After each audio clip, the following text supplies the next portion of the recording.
Hey guys, Bud Elliott here. Welcome back again to Cover 3. This is my summer school series. Kind of got the flu game thing going this week, hoping to be like Jordan. And today I am bringing on my buddy David Woods from Bruin Report Online. David, welcome back to the show, man.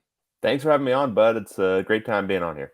I'll always enjoy the conversation. You guys are just, like you lap the field when it comes to UCLA coverage and have great knowledge of the Pac 12 and the whole league. So I always learn an awful lot. UCLA last year, 9-4, played like a legitimate top 25 team in all the power ratings, which is one of the better seasons that they've had in the last decade. Chip Kelly seems to have things going in the right direction there. Obviously, they leave next year for the Pac or for the Big Ten, excuse me. But we're going to talk about this year's team a little bit. I'll start with the offensive side of the football. I mean, this was a really underrated offense nationally. I thought last year. I know my friend Bill Connolly had him third in the country, which is I had him slightly worse than that, but still a top 10 unit. And a lot of it was Dorian Thompson-Robinson kind of finally putting it all together. That had to be fun to see because I know last year you thought it was possible when we talked preseason. Now he's gone. What's the state of this quarterback room? Yeah, just to build on that, I mean, Dorian getting to that point it was really fantastic to see the progression he made over the course of his career and actually having a fifth year like that where it rewarded him for making the decision to come back. It rewarded everyone who was watching to see a guy perform like that. Now heading into this year, it was really fun in spring watching all of these different quarterbacks compete. The main contenders, I think it's crystallizing a little bit around Ethan Garbers, who's the returning backup from last year. He was originally a transfer from Washington. He's been in the program a few years now. He looked really good, very consistent. He doesn't have a cannon arm. He's not a super athlete, but just down to down, the consistency with his decision making, accuracy was all there. Five-star freshman Dante Moore was probably the next closest contender, and he had moments that just opened your eyes. And he's again not a guy with a cannon arm, but he does things from a feel perspective that you just do not see from a freshman. Just adjusting his arm angle at like the last moment because he sees a defender coming, and so a little swing pass, he'll have to throw it a little bit higher or whatever it is. But just decisions you don't see a guy making because the speed of the game that freshmen are always talking about is really about I have to make decisions a lot quicker. He's already there, but for him, I think it's going to be adjusting some of the things he does with his arm because he doesn't have a cannon, and so intermediate throws, he's still throwing them like it's high school. And with his arm, he's going to have to put more on it. I think he'll make that adjustment. I'm just not sure it'll be enough heading into fall camp for him to overtake Garbers. But those are probably the two main contenders at this point. It's interesting to me that those are the two main contenders. They did take Colin Schlee from Kent State in the transfer portal, and UCLA has been a team that has done a really nice job, in my opinion at least, with the portal as far as their hit rate, IDing undervalued prospects, and obviously their scouting staff does a good job. Like Schlee to me was a hard evaluation because you're playing in essentially like they want to call it the veer and shoot now, obviously, because not all Yeah. the guys that run it were on that Brow staff. So from that veer and shoot, it's a hard eval, right? Like I think NFL teams had a real hard time with Hendon Hooker coming out of Tennessee. It, but I feel like there's at least some baseline level of talent there, right? Yeah. That he has. So if he's not like seriously in the running, am I wrong to assume UCLA will have at least a decent level of quarterback play? Like if both these guys are ahead of Schlee? The takeaway I had from the spring was that no matter who it ends up being, there's going to be a baseline level of pretty good.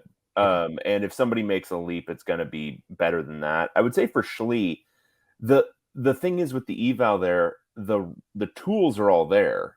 He throws a rocket. He's got the strongest arm on the team by far, and he's probably right there with Justin Martin for best athlete in the group. He can really run. He's got some great straight line speed.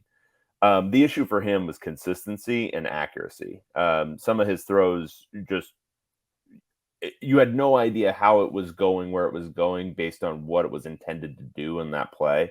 And the mechanics got a little bit better, but he was doing stuff that you don't really see from a guy who's played as much football as he has. And I think there was some anxiety. I mean, he's playing in Power Five in a different way than he's done before. But I don't think he did enough to get himself firmly in the competition. I don't think anybody's ruled out at this point. I mean, I don't think Ethan Garbers has the job. I don't think they're close to making a decision. But I think he would have to show incredibly well in the first couple weeks of August camp before he'd really be in the thick of it. Makes sense to me. Hopefully, another MAC transfer they took, Carson Steele from Ball State, has looked better because they do have to replace Zach Charbonnet. And look, they also, for the ground game, have to replace Dorian Thompson Robinson, who rushed for, I think if you take out the sacks, 750 yards. Yeah, and Carson Steele, he looks the part. If you've read anything about him, he's got kind of a crazy fun story. Had a pet alligator as a kid, but he who he calls Crocky, interestingly enough. But he looks. I mean, he's one of those guys who he looks the same width the entire way down. Like, just he's built out. His lower half is super built out.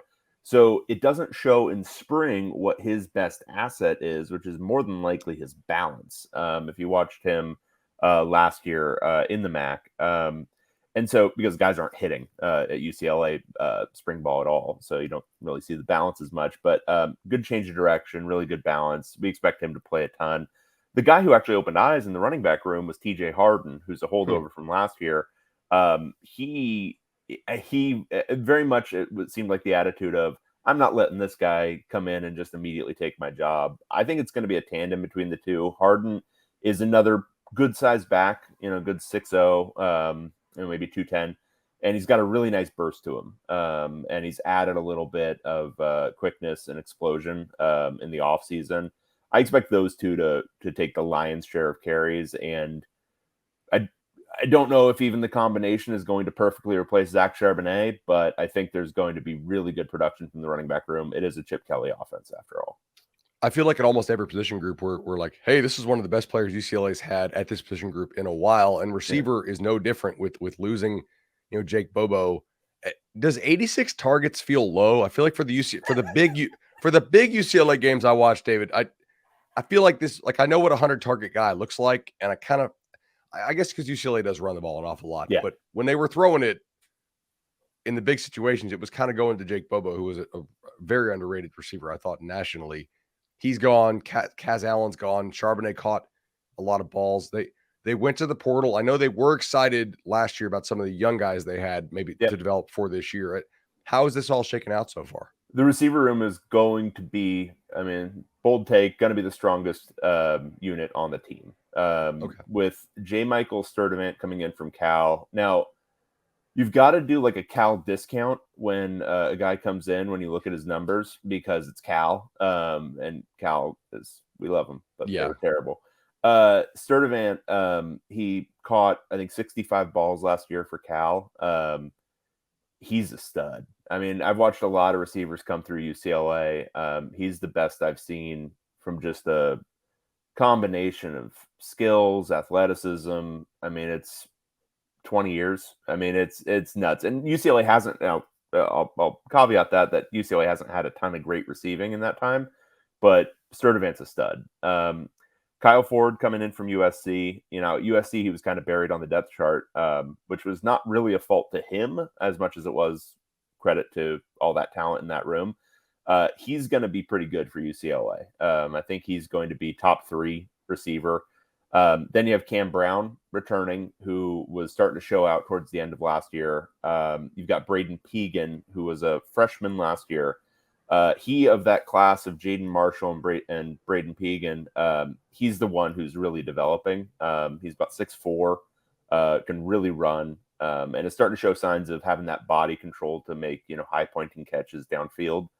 The combination of all of that, I'm actually starting to think UCLA has been very tight end dependent in the passing game in the last few years. I think they're going to have to go a little bit more 4 wide this year just to get their ideal complexion of talent on the field, because Ford is a big enough guy that he can play more or less a Y in a standard spread offense. So I think they might go that route simply because they have so much talent in that wide receiver room. And if you have Ford on the field and the teams have to play you more dime, you like your chances of Ford being able to block the dime corner. Yeah, for sure. He's a physical dude. Speaking of blocking, offensive line to me is a bit of a question mark with this team. That they do lose their top three guys by snap count. A couple were like second team All Pac-12, either by the league or by like a PFF. They took a bunch of transfers here. I have no idea how this is going to work out. Like I don't even know where to slot these guys. Can you help me solve this? Yeah, I'll do my best. So a lot of these guys were either hurt or not there in spring. So we're speculating a little bit too. The anchor is going to be Duke Clemens at center. He's been there now 4 years. Started a lot of games.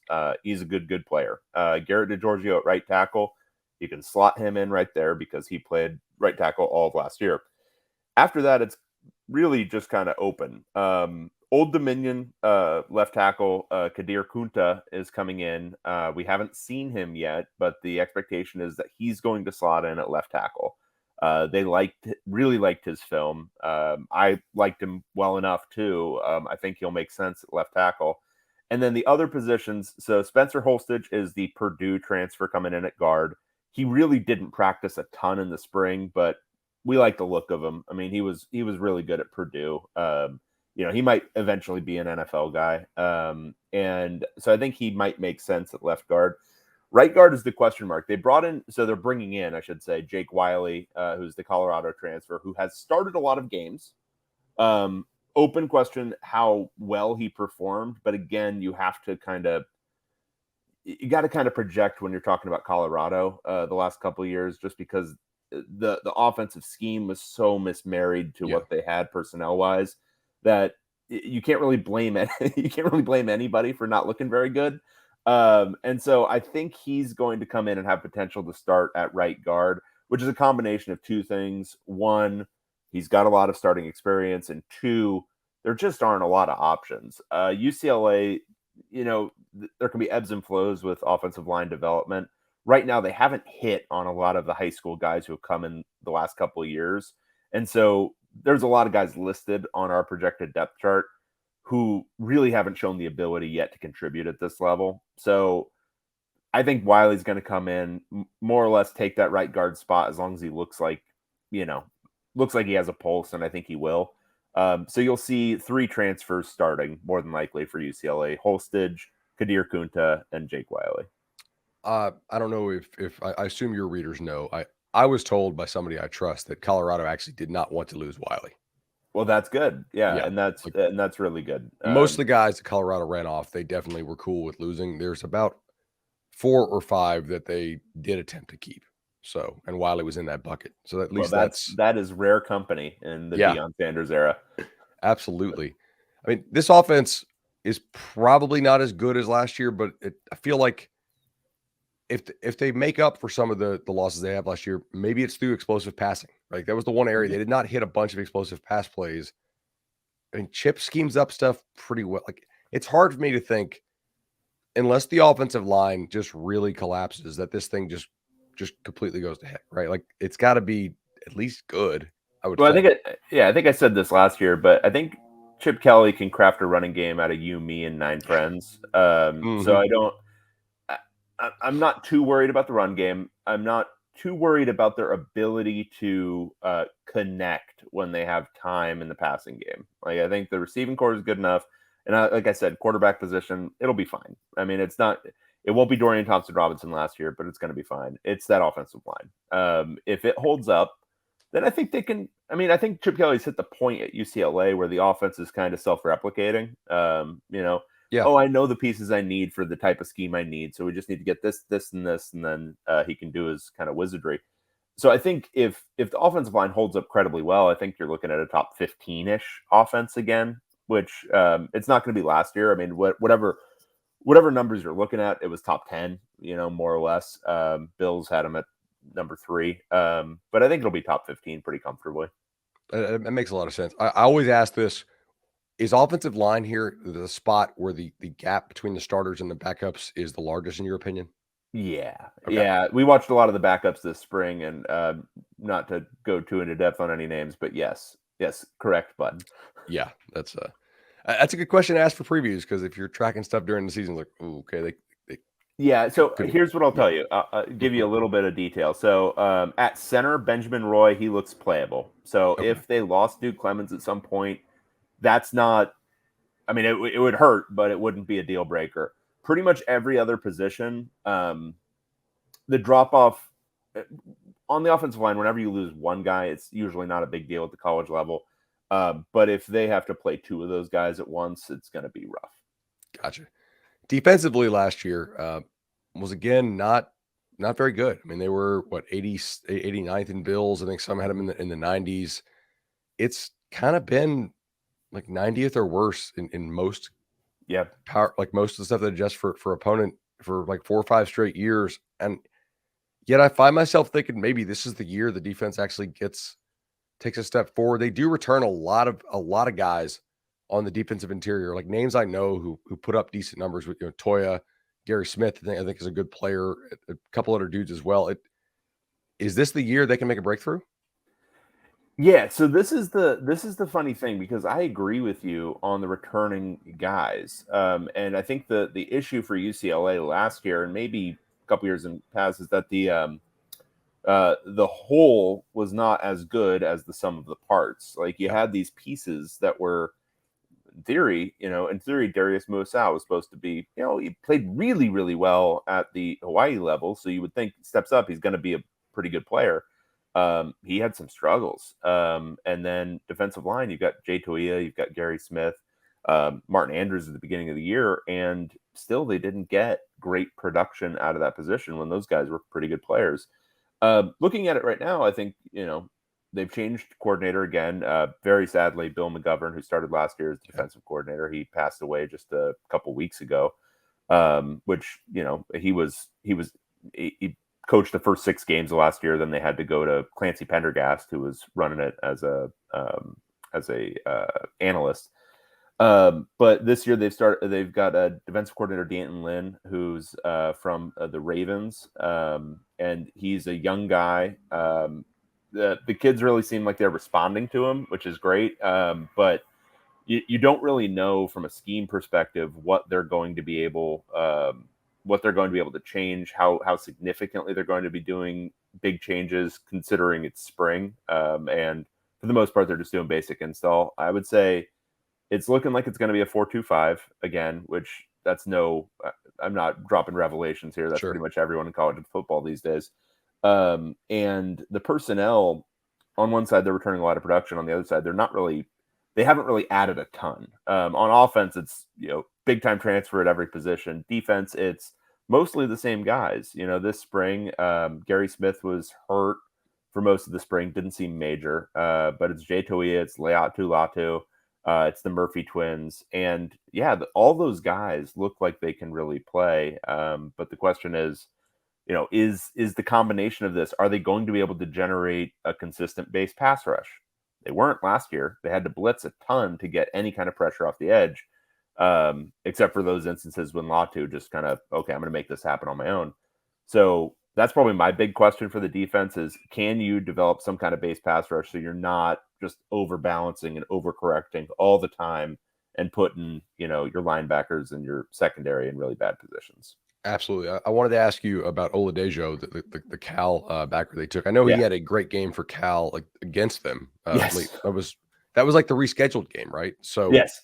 you know, is he somebody who's slotted to start in your opinion, or play a lot?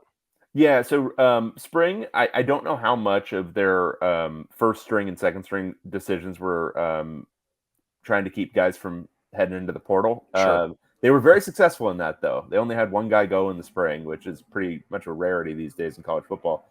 Oladejo was pretty consistently with the second string. He was with the first string a little bit when Shea Bryant Strother was out for a couple weeks. But I expect him to play a lot. He was, from a physical standpoint, he's one of those guys, a classic like first off the bus dude who just, Mhm. oh, okay, this is a specimen. He was so spring anecdote. How you're at one of those like recruiting camps and one of those like real eager guys is just constantly jumping the line and taking extra reps and doing that whole thing. Oh, yeah. He was doing that in a college football practice. was just constantly jumping the line to take extra linebacker reps. He's really got the right attitude, approaching everything correctly, and then physically making a lot of plays. I think so. Right now, I think they want to have a pretty athletic guy who can cover at the second linebacker spot opposite Darius Muasau, and I'm not sure that's Oladejo. I think he's more of a I think he's going to be more of the run support linebacker, which is sort of how they use Darius Muasau right now. Gotcha. But he's going to play a lot. And so I don't know if he's going to start, but I imagine his snaps are going to be very similar to at least the second linebacker, and it might be pretty even with Muasau. Makes sense to me there.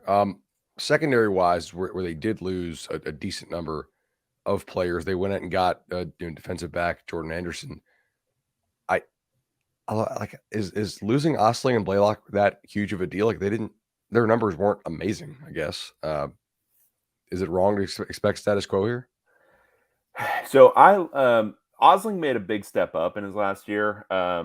Watching the games, he made a lot of plays where, yes, the defense was bad. It would have looked a lot worse without Mo Osling on the back line making some saving tackles. So many times, just the only guy who can make the play was making the play. And yeah, it wasn't preventing a 15-yard catch, but it was preventing a 30-yard catch. Hmm. And so there was a lot of that from Osling. Looking at the safeties right now, so we don't know on Jordan Anderson because he wasn't in the spring. So what we saw was a lot of Kenny Churchwell at one safety spot, and then a lot of William Nimmo at the other one. I expect Kamari Ramsey is going to overtake Nimmo. I wouldn't be surprised if Nimmo taking first string reps the entire spring had a little something to do with what I was saying earlier. But it didn't. Kenny Churchwell played linebacker last year. He was playing essentially kind of a nickel backer, I think is what a lot of guys call it. But he was not playing deep safety, and that's what he's doing this spring. And he looked good. He looked fine, but I'd be worried about a little bit of drop off there at safety. It's just a question mark what Jordan Anderson's going to bring to the table. We liked what we saw of him. Again, another Maction guy, but we'll see what he ends up bringing to the table. Awesome. So I think this defense, I mean, it'd be hard for it to be worse, I guess, given the personnel. Been saying that though for Yeah, about 4 years now. that's true. I kind of like UCLA this year. I mean, given the schedule, they do play 5 conference road games, which is tough, and some of them are difficult. Like at USC, which is not much of a road game, right? Like that's it's within the same town basically. Yep. At Utah and at Oregon State are legitimately difficult. At Arizona again is tricky, but they do draw Cal, Colorado, and Stanford, and Arizona State, which to me, like, of the teams that I consider to be contenders for the league, and I think there's 5, right? Mm-hmm. Unless you count Washington State, which I really don't. No, and you're right to do that. We all watched Cam Ward last year.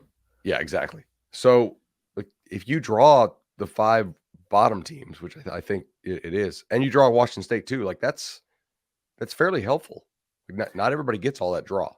Yeah, I mean, looking at the schedule, I mean, they're in the classic off year where they don't have to play Oregon and Washington. Now, no great shakes playing Oregon State these days. Jonathan Smith's doing a great job up there. But yeah, I mean, it's set up really nicely for UCLA to, I mean, at minimum, kind of match the balance of the last 2 years. I mean, I think most lines are set at 8.5 right now. That's about right. Yeah. And I think there's easy ways to project upside. If the quarterback situation gets figured out and the offensive line performs more or less like the offensive line typically does under Chip Kelly, which is he finds a way via smoke and mirrors to make it work. Basically as long as they don't get hit by a ton of injuries. Yeah, I mean, 9 wins does not seem out of the question. And kind of like last year where it took that truly, truly devastating and embarrassing loss to Arizona to knock them out of contention. I wouldn't be surprised if they are heavily, heavily in contention heading into November. Absolutely. David Woods, Bruin Report Online. Really appreciate all the time, man. Guys, click on that little QR code we drop in the bottom of the screen here, and I'll see you soon, man. Thanks, bud.